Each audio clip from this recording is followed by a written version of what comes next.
ఇగో ration కార్డులు వచ్చి అంటారు, ఇగో పెన్షన్స్ వచ్చి అంటారు, ఇగో అప్లికేషన్లు పెట్టుకోండి అంటారు. ప్రజలందరినీ కూడా అప్లికేషన్లు పెట్టుకోండి అని చెప్పడంతోనే ఈరోజు గడిచిపోతున్న అంశం చూస్తా ఉన్నాం. ప్రజలకు కూడా అర్థమైంది, మాటలతోనే కాలం వెళ్ళబుచ్చుతున్నారు తప్పిస్తే వీళ్ళు పనిచేసే తరీకా లేదు ప్రభుత్వానికి అని ఇప్పటికీ అర్థమైంది. కొన్ని రాష్ట్రంలో ఇంత కల్లకల్లోలం అవుతుంది. ఒక సైడు మూసీ దగ్గర ఇండ్లు కూల్చేస్తా ఉన్నారు, రోడ్ల పక్కన స్ట్రీట్ వెండర్స్ని లాగి పడేస్తా ఉన్నారు, అల్లకల్లోలం చేస్తూ ఉన్నారు, పేదవాళ్ళ భూములు గుంజుకుంటా ఉన్నారు, అవసరం లేకున్నా పేదవాళ్ళ భూములు లాక్కుంటున్నారు. మరి ఇవన్నీ జరుగుతూ ఉంటే పైన రాహుల్ గాంధీ గారు ఏదైతే కళ్ళకు గంతలు కట్టుకొని చూస్తున్నారో అనిపిస్తూ ఉంది.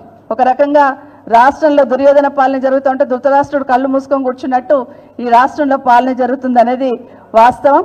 ఇప్పటికి ఎన్ని రకాలుగా ఇబ్బందులు పెట్టినా ఒకటి మాత్రం వాస్తవం, ప్రజలైతే చర్చించుకుంటున్నారు. గతంలో రాష్ట్రానికి పెట్టుబడులు తీసుకురావాలా, రాష్ట్రం ఇమేజ్ పెంచాలని కేటీఆర్ గారు, కేసీఆర్ గారు ప్రభుత్వంలో కేటీఆర్ గారు ఏదైతే ఈ కార్ రేసింగ్ తీసుకొచ్చారో, నేను కూడా అందాలను చూపించి అందాల పోటీలు పెట్టి పెట్టుబడులను తెస్తాని డాంబికంగా పోయి అందాల పోటీలు మొదలుపెట్టారు రేవంత్ రెడ్డి గారు. ఆ అందాల పోటీలలో ఆ సుందరీమణులందరినీ కూడా రాష్ట్రం అంతా తిప్పారు. తిప్పితే ఏం చూపించారు? కేసీఆర్ గారు చేసిన అభివృద్ధినే చూపించున్నారు. పోనీ అదన్నా సరిగ్గా చేశారంటే ఎవరైతే సుందరీమణులు ఇక్కడికి వచ్చారో అందాల పోటీలో పాల్గొనడానికి వాళ్ళకి అవమానం జరిగింది, నేను ఇక్కడ అవమానపడ్డాను, తెలంగాణ రాష్ట్రంలో నాకు ఇబ్బంది అయ్యిందని మిస్ ఇంగ్లాండ్ ఏదైతే కంప్లైంట్ ఇచ్చిందో దాని మీద కమిటీ వేశారు. ఎక్కడ పోయిందండి కమిటీ? ఏం రిపోర్ట్ వచ్చింది? మరి తెలంగాణ రాష్ట్ర ప్రజల మీద ముందు పెట్టాలి కదా. నిజంగానే మిస్ మ్యాగీ ఎవరైతే మిస్ ఇంగ్లాండ్ ఉన్నారో ఆమె ఏదైతే స్టేట్మెంట్ ఇచ్చినప్పుడు రాష్ట్ర ప్రభుత్వం తరఫున సుమోటగా కేసు రిజిస్టర్ చేసుకొని ఇమీడియట్ ఎంక్వైరీ చేయాల్సింది పోయి నామకే వస్తే కమిటీ వేసినామని మాట్లాడి దాన్ని పక్కన పెట్టిన విషయాన్ని ప్రజలందరూ గమనిస్తూ ఉన్నారు. అంటే తెలంగాణ రాష్ట్రానికి వస్తే ఆడబిడ్డలను మర్యాదగా చూసుకుంటారని తెలుసు. ఎందుకంటే ఈరోజు మన తెలంగాణ రాష్ట్రానికి వచ్చి ఒక ఆడబిడ్డ అవమానపడిపోయినాను అని చెప్తుంటే కూడా ఈ రాష్ట్రంలో ఉన్న మహిళా మంత్రులకు నోరు లేదు, మాట్లాడడానికి కనీసం స్పందించే టైం కూడా లేదు. ఏం జరిగిందని కనీసం ఇంటర్నల్ కూడా అడుగుతున్నారో లేదో తెలియదు. కానీ ఈరోజు కేటీఆర్ గారి గురించి మాట్లాడుతూ ఉన్నారు. ఎందుకంటే నిజంగా అది హర్షించరు కూడా మాట్లాడుతుంది. నిజంగా ఆ రోజు మిస్ ఇంగ్లాండ్ ఏదైతే మాట్లాడున్నారో ఆ టైంలో ఎందుకు ఈ రాష్ట్రంలో ఉన్న మంత్రులు మాట్లాడలేకపోయినారు? ఆడబిడ్డలకు అవమానం జరిగింది కదని ఆడబిడ్డలుగా ఉన్న మహిళా మంత్రులు ఎందుకు మాట్లాడలేదని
సూటిగా ప్రశ్నిస్తా ఉన్నాను.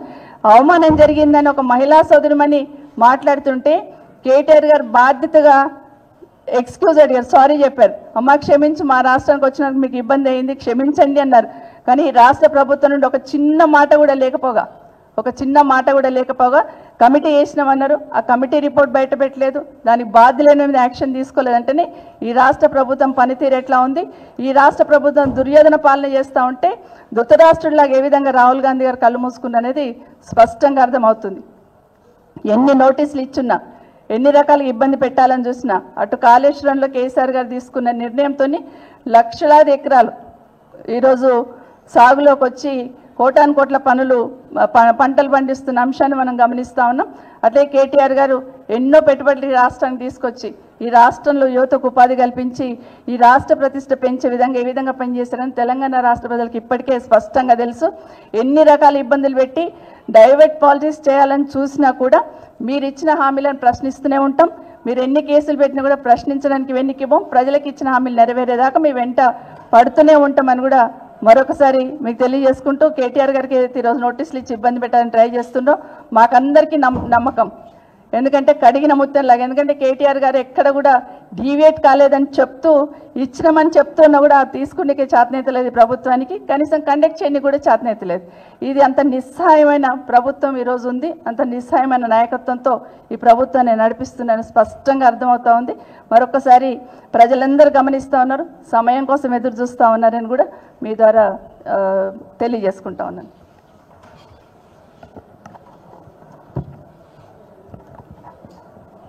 గౌరవ శాసనసభ్యులందరికీ, మాజీ శాసనసభ్యులకు, మరి అదేవిధంగా పత్రికా మిత్రులకు మీ అందరికీ నమస్కారాలు తెలియజేస్తూ, మరి నిజంగా ఈరోజు కేటీఆర్ గారు పైన పెట్టినటువంటి కేసు ఏదైతే ఉందో కేవలం అది కక్షపూరితమైనటువంటి కేసు. ఎందుకంటే ఏసీబీ అంటే యాంటీ కరప్షన్ బ్యూరో, అంటే ఎక్కడైతే కరప్షన్ జరుగుతుందో అప్పుడే కేసు పెట్టాల్సినటువంటి పరిస్థితి ఉంటే దీంట్లో ఎటువంటి కరప్షన్ లేకున్నా కూడా కావాలని చెప్పేసి మరి రోజు అనినిత్యం ప్రజల సమస్యలపైన మాట్లాడుతూ ప్రభుత్వం ఏదైతే హామీ ఇచ్చిందో, అధికారంలోకి వచ్చిందో వాటన్నిటిని కూడా నెరవేర్చండి అని గట్టిగా నిలదీసి మాట్లాడుతున్నటువంటి సందర్భంలో మరి దీన్ని కంట్రోల్ చేయాలన్న ఒక ఆలోచనతోని మరి ఈరోజు మరి కేటీఆర్ గారి పైన కేసు పెట్టడం జరిగిందని స్పష్టంగా అర్థమవుతా ఉంది. నిజంగా కేసు పెట్టాల్సింది ఈరోజు మన కేటీఆర్ గారి పైన కాదు. ఎందుకంటే ఆ రోజు ఊరూరు తిరిగి ఇంటింటికి గ్యారంటీ కార్డులు సైన్తో పాటు పంచినటువంటి కాంగ్రెస్ పార్టీ నాయకులపైన కేసు పెట్టాలి తప్ప ఈ రోజు మీరు ఇచ్చినటువంటి 420 హామీలు కానీ 13 సంబంధించినటువంటి గ్యారంటీలు, 6 గ్యారంటీలకు సంబంధించి 13 సమస్యలపైన మీరు నెరవేర్చని సందర్భంలో మీ పైన ప్రజలు కేసు పెట్టాలి తప్ప మరి ప్రజల పక్షాన నిలబడి కొట్లాడుతున్నటువంటి మరి కేటీఆర్ గారి పైన బీఆర్ఎస్ పార్టీ పైన కేసు పెట్టడం నిజంగా కూడా సముచితం కాదు అని చెప్పేసి కూడా తెలియజేస్తా ఉన్నా. మరి నిజంగా ఈరోజు మరి సీతక్క గారు ఇంతకుముందు మాట్లాడుతూ నేను టీవీలో చూడడం జరిగింది. ఎందుకంటే అన్నా చెల్లెళ్ళు పోటీ పడుతున్నారు అని చెప్పేసి చెప్తాను. జైలు గారు కవిత గారు పోయినారు కాబట్టి ఈరోజు నిజం నిలకడ తెలుసు. అప్పుడే తొందరపడాల్సినటువంటి అవసరం లేదు. ఫస్ట్ మీరు బాధ్యత మీరు స్పష్టంగా మీరు నిర్వహించండి. ఒక మహిళా మిస్ ఇంగ్లాండ్ మెల్లా మాగీ గారు మన రాష్ట్రానికి అందాల పోటీ కోసం వచ్చి ఆమె ఇబ్బంది పడుతూ మహిళా మంత్రులుగా మీ దృష్టికి తీసుకొచ్చి ఈ విధంగా ఇబ్బంది అవుతుంది అని చెప్పినప్పుడు కూడా స్పందించినటువంటి మీరు ఈరోజు ఏ విధంగా కేటీఆర్ పైన మాట్లాడుతాను, కవిత గారి పైన మాట్లాడుతూ ఉన్నారని చెప్పేసి నేను స్పష్టంగా అడుగుతా ఉన్నాను. నిలకడగా మరి నిజం తెలుస్తుంది, కేటీఆర్ గారి తప్పు లేదని చెప్పేసి కూడా అర్థమవుతుంది అని చెప్పేసి కూడా నేను ఈ సందర్భంగా తెలియజేస్తా ఉన్నా. మరి అదేవిధంగా ఈరోజు మనం చూసుకున్నట్టయితే మన రాష్ట్రంలో ఉన్నటువంటి మహిళలకు మరి కాంగ్రెస్ ప్రభుత్వం కళ్యాణ లక్ష్మితో పాటు తులం బంగారం ఇస్తామన్నారు. ఇక్కడ మహిళలకు తులం బంగారం ఇచ్చేటువంటి పరిస్థితి లేదు, కానీ మరి వచ్చినటువంటి అందాల పోటీలకు సంబంధించిన వాళ్ళ కాళ్ళు గడిగించినటువంటి పరిస్థితి, దీనస్థితి మనం చూడడం జరిగింది. మరి అక్కడికి వెళ్ళి వచ్చినటువంటి వాళ్ళని గౌరవించాలి, వాళ్ళకి అన్ని సౌకర్యాలు కల్పించాలి. కానీ వారికి ఒక్కొక్కరికి 30 తులాల బంగారం ఇస్తేందుకైతే మీ దగ్గర డబ్బులు ఉన్నాయి, కానీ రాష్ట్రంలో ఉన్నటువంటి వారికి 1 తులం బంగారం ఇచ్చేటువంటి పరిస్థితి లేదు. ఆ విధంగా ఏదంటే ఇటువంటివన్నీ కూడా మరి నిత్యం కేటీఆర్ గారు మాట్లాడుతున్నారు కాబట్టి, బీఆర్ఎస్ పార్టీ మాట్లాడుతుంది కాబట్టి మరి దీన్ని ఏదో విధంగా మరి డైవర్ట్ చేయించాలని చెప్పేసి ఆలోచనతో పూర్తిగా అడ్మినిస్ట్రేషన్ ఫెయిల్ అయిపోయింది. ఈరోజు రాష్ట్రంలో కాంగ్రెస్ పార్టీ అధికారంలో ఉందా లేదా, ప్రజలకు సంబంధించినటువంటి సమస్యలు పరిష్కారం చేయగలుగుతున్నామా లేదా, ఒక్క రివ్యూ లేదు, కనీసం లా అండ్ ఆర్డర్ ప్రాబ్లం లేదు, లా అండ్ ఆర్డర్ ప్రాబ్లమ్స్ వస్తూ ఉన్నాయి గ్రామాల్లో, అవన్నీ కూడా నెరవేర్చలేకుండా ఈరోజు ఏంటంటే ఏదో రకంగా బీఆర్ఎస్ పార్టీ, ఎందుకంటే బీఆర్ఎస్ పార్టీ అనినిత్యం కేసీఆర్ గారి నాయకత్వంలో ప్రజల్లో ఉంటున్నారు. ఒకది హరీష్ రావు గారు, ఒకది కేటీఆర్ గారు, బీఆర్ఎస్ పార్టీకి సంబంధించిన ఎమ్మెల్యేలు ఎమ్మెల్సీలు నాయకులందరూ కూడా ప్రజల మధ్యలో ఉంటా ఉన్నారు. కాబట్టి దానికి డైవర్ట్ చేయాలి ఏదో విధంగా. మరి వారిపైన ఎటువంటి కేసులు పెట్టాలని చెప్పేసి ఆలోచనతో ఇటువంటి కార్యక్రమాలు చేసినట్టుగా అనిపిస్తూ ఉంది. కేటీఆర్ గారు స్పష్టంగా చెప్పింది, మరి జైలుకు పోవాలని తొందరపడుతున్నారని చెప్పేసి సీతక్క ఏదైతే అంటుందో, జైలుకు వెళ్ళడం మరి కేటీఆర్ గారు కొత్త కాదని మార్నింగ్ మాట్లాడుతూ చెప్పడం జరిగింది. ఉద్యమ సమయంలో మరి జైలుకు వెళ్ళడం జరిగింది, అనుకున్నది సాధించుకోవడం జరిగింది. ఇప్పుడు కూడా వారు చెప్పడం జరిగింది ఏంటంటే తప్పు చేయలేదు, తల వంచేదే లేదని చెప్పేసి స్పష్టంగా చెప్పడం జరిగింది. దీంట్లో తప్పకుండా వారు మరి బయటికి వస్తారు, ఎటువంటి నిందలు లేకుండా అని చెప్పేసి కూడా స్పష్టంగా తెలియజేస్తున్నాను. Thank you.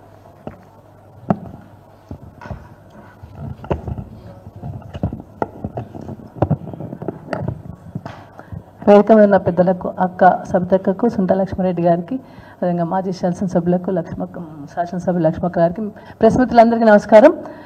మరి ఈ ఫార్ములా రేస్ మీద గౌరవ కేటీఆర్కి నోటీసులు ఇచ్చి మరి ఇప్పటికే సమాధానాలు చెప్పినప్పటికీ కూడా ఒక సిరీస్ లాగా మళ్ళీ కొనసాగిస్తూ మళ్ళీ పిలవడం జరుగుతూ ఉంది.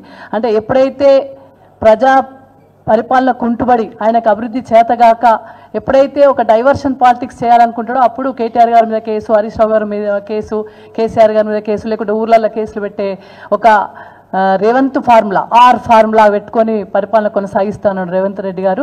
తెలంగాణ రాష్ట్రాన్ని సాధించి 10 సంవత్సరాలు అనేక అభివృద్ధి కార్యక్రమాలు చేపట్టిన గౌరవ కేసీఆర్ గారు మరి ఇంత మంచి తెలంగాణ రాష్ట్రాన్ని నెంబర్ 1గా రాష్ట్రంగా ఉంచితే ఈయన చిట్ట చివరి 29వ రాష్ట్రంగా అంటే చిట్ట చివరి లైన్లో పెట్టడానికి కుట్ర పన్నుతున్నట్టుగా కనబడతా ఉంది. అభివృద్ధి మొత్తం కుంటుబడింది. ప్రజా ప్రయోజనాలను దృష్టిలో పెట్టుకొని పరిపాలన కొనసాగించాలి. ఒక ప్రభుత్వము ప్రజలకు ఏ అవసరాలు కావాలి, ఎప్పుడు ఎటువంటి అవసరాలు తీర్చాలి, ప్రజలను ఏ విధంగా ఆదుకోవాలి, ఈ రాష్ట్రాన్ని ఏ విధంగా ముందుకు తీసుకెళ్లాలనే ఆలోచన ఉండాలి. కానీ రేవంత్ రెడ్డి గారికి మాత్రం ఎప్పుడు ప్రతిపక్షాలు ఏం చేస్తున్నాయి, ప్రతిపక్షాల మీద ఎట్లా కుట్ర పెట్టాలి, వాళ్ళ మీద ఎట్లా కేసులు పెట్టాలి, వాళ్ళని ఏ విధంగా అనగదొక్కాలి, ఇక్కడ అంటే ఓన్లీ కేవలం కక్ష సాధింపు చర్యలు మాత్రమే కొనసాగుతున్నట్టుగా మరి రేవంత్ పరిపాలన కొనసాగుతా ఉంది. రైతు భరోసా లేదు, మహిళలకు 2500 రూపాయలు ఇస్తా అని చెప్పి మాయమాటలు చెప్పి ఇప్పుడు ఊర్లకు పోలేని పరిస్థితి వచ్చింది. మళ్ళీ ఎన్నికలు పెట్టాలని చెప్పేసి మళ్ళీ ఒక కుట్ర చేస్తా ఉన్నారు. 42% బీసీలకు రిజర్వేషన్ ఇస్తా అన్నారు, అది కూడా దాని గురించి కూడా మాట్లాడడం లేదు. అది లేకుండానే ఎన్నికలకు పోతాను మళ్ళీ ఒక కుట్ర చేస్తా ఉన్నారు. అంటే ఎప్పుడైతే ఒక అభివృద్ధి చేయాలని ప్రజలు కోరుకుంటారో, ఒక కార్యక్రమాన్ని నెరవేర్చాలని చెప్పేసి ప్రజలు కోరుకుంటున్నారో, ఆ సందర్భంలో ఈయన దీన్ని డైవర్ట్ చేయడం కోసం ఈ ఫార్ములా రేస్ అని ముందర తీసుకురావడం జరిగింది.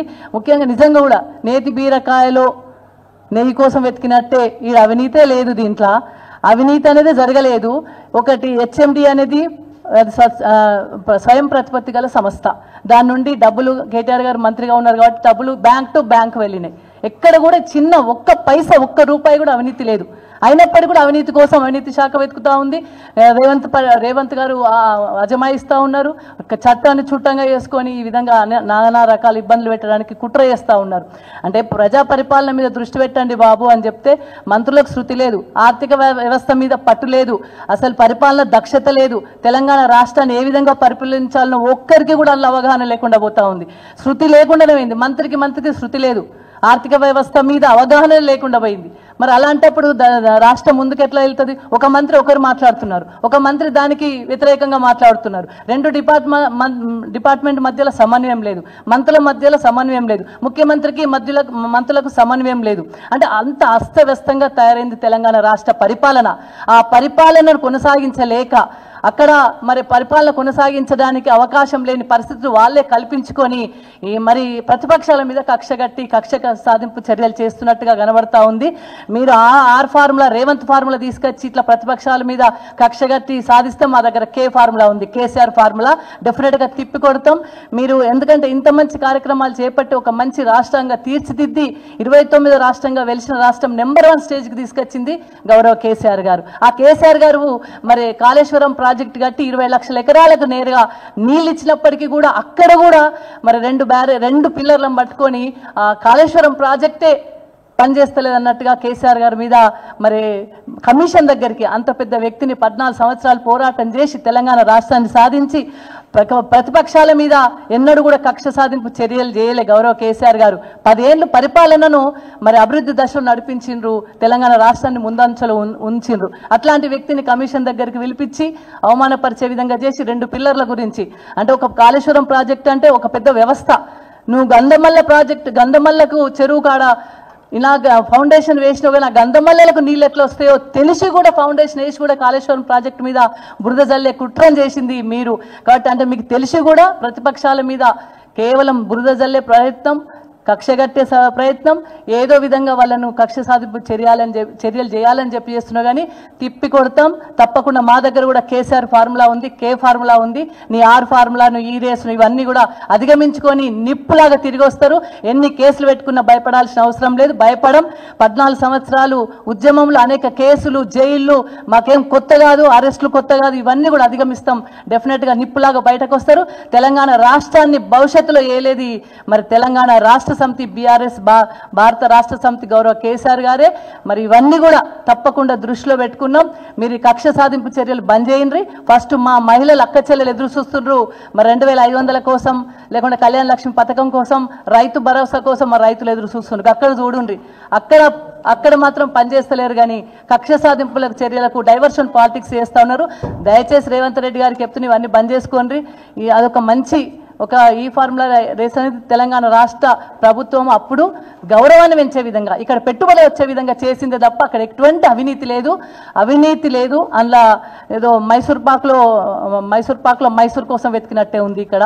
ఎందుకంటే అవినీతి గురించి, ఈ ఫార్ములా రేస్లో అవినీతి గురించి వెతికితే అవన్నీ కూడా ఉత్త శుద్ధ టైం పాస్, లేదంటే కేవలం కేటీఆర్ గారి మీద బురద జల్లే ప్రయత్నం, లేకుంటే ప్రతిపక్షాలు తొక్కిపెట్టే ప్రయత్నం కొనసాగుతుంది. కాబట్టి వాటన్నిటిని కూడా తిప్పికొడతాం.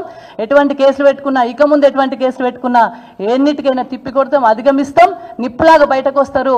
తెలంగాణ రాష్ట్ర ప్రజలను మళ్ళీ ఆదుకుంటామని చెప్పి సందర్భంగా తెలియజేస్తూ అందరికీ నమస్కారం. జై తెలంగాణ.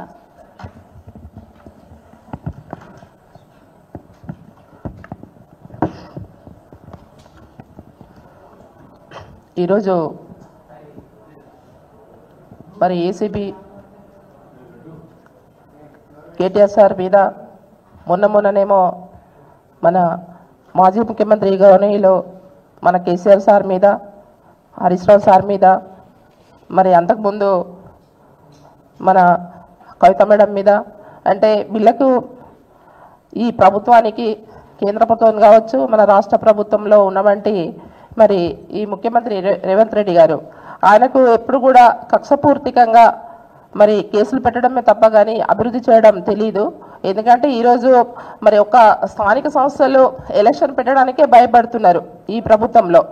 ఒకరేమో మొన్న పంచాయతీరాజ్ మినిస్టర్ గారు ఏం చెప్తారు, ఆ సీతక్క గారు, ఒక వారం రోజులకే నోటిఫికేషన్ పడుతుంది పంచాయతీరాజ్ స్థానిక సంస్థలకని మొన్న ఆమె చెప్తుంది. తర్వాత మన పొగులేటి మంత్రి గారు ఒక దిక్కు ఆయన చెప్తారు. తర్వాత మళ్ళా పిసిసి అధ్యక్షుడు ఏం చెప్తారు, మరి క్యాబినెట్ మీటింగ్ తర్వాత చెప్పాలి కానీ ముందు ఎట్లా చెప్తారు అనేసి వాళ్ళ పిసిసి అధ్యక్షులు చెప్తారు. అంటే వాళ్ళకే ఒక మంత్రులు ఉండి కూడా మరి ఒకరొకరు కూడా కన్సల్ట్ లేకుండా మరి ఏం మాట్లాడతారో అర్థం కాని పరిస్థితిలో ఈరోజు ఈ ప్రభుత్వం ఉంది. రేవంత్ రెడ్డి గారు పరిపాలన ఈరోజు ముఖ్యమంత్రి గారిది ఉంది.